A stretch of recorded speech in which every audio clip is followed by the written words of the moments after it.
আরজিকরের ঘটনায় অভিযুক্তদের জামিনের প্রতিবাদে কলেজ স্ট্রিট মোড় অবরোধ এসএফআইয়ের। মুখ্যমন্ত্রী মমতা বন্দ্যোপাধ্যায় দোষীদের আড়াল করার চেষ্টা করছেন। এই অভিযোগে মুখ্যমন্ত্রী মমতা বন্দ্যোপাধ্যায়ের কুশপুতুল দাহ করে প্রায় আধ ঘন্টা ধরে কলেজ স্ট্রিট মোড় অবরুদ্ধ করে দিলেন এসএফআই কর্মীরা। এদিন দেবাঞ্জনদের এসএফআইয়ের রাজ্য সম্পাদকের নেতৃত্বে রাজ্য ও কেন্দ্রের সেটিংয়ের তথ্য দিয়ে প্রতিবাদ জানালো এসএফআই। তাদের অভিযোগ, একের পর এক ক্রিমিনালদের জামিন হয়ে যাচ্ছে। এমনকি সন্দীপ ঘোষ ও টালা থানার ওসি অভিজিৎ মণ্ডলের জামিন মঞ্জুর হয়েছে।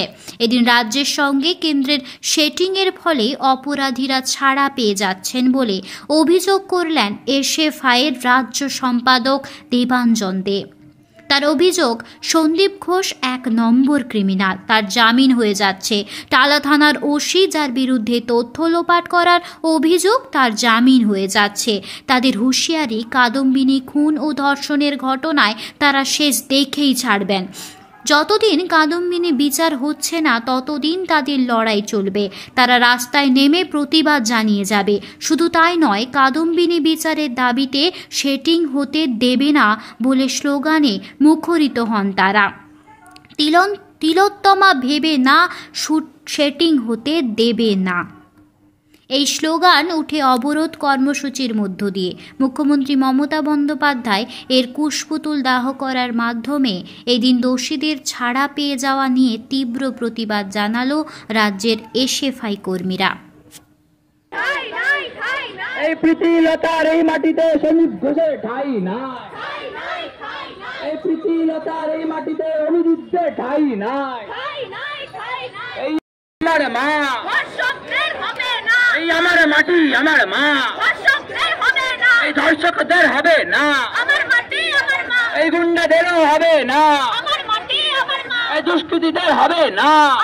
আমার মা, এই প্রীতিলতার এই মাটিতে ধর্ষকদের ঠাঁই নাই, এই প্রীতিলতার এই মাটিতে ধর্ষকদের ঠাঁই নাই, এই বিনা দাসের এই মাটি।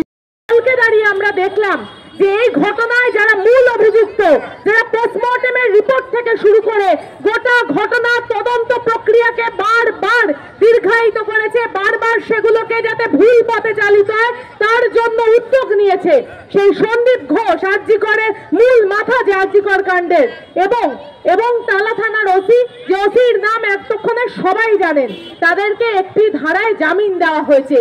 এই ঘটনা এবং এর সাথে সাথে গতকাল আমরা দেখেছি পার্থ চ্যাটার্জি, তাকে জামিন দেওয়া হয়েছে।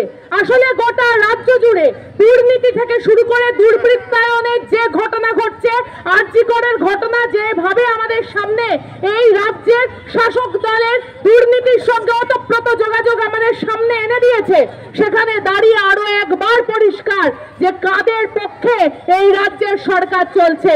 আসলে এই সময় দাঁড়িয়ে যখন ছাত্রীরা ধর্ষিত হচ্ছে, খুন হচ্ছে, তখন সরকারের পক্ষ থেকে, তৃণমূলের পক্ষ থেকে ধর্ষকদের বাঁচানোর জন্য একের পর এক উদ্যোগ দেওয়া হয়েছে। সেই বিশেষ কারণে, সেই বিশেষ অবস্থায় দাঁড়িয়ে আজকে এসএফআই পশ্চিমবঙ্গ রাজ্য কমিটির ডাকে আমরা কলেজ স্ট্রিট মোড় অবরোধ করে আমাদের এই প্রতিবাদ জানাচ্ছি।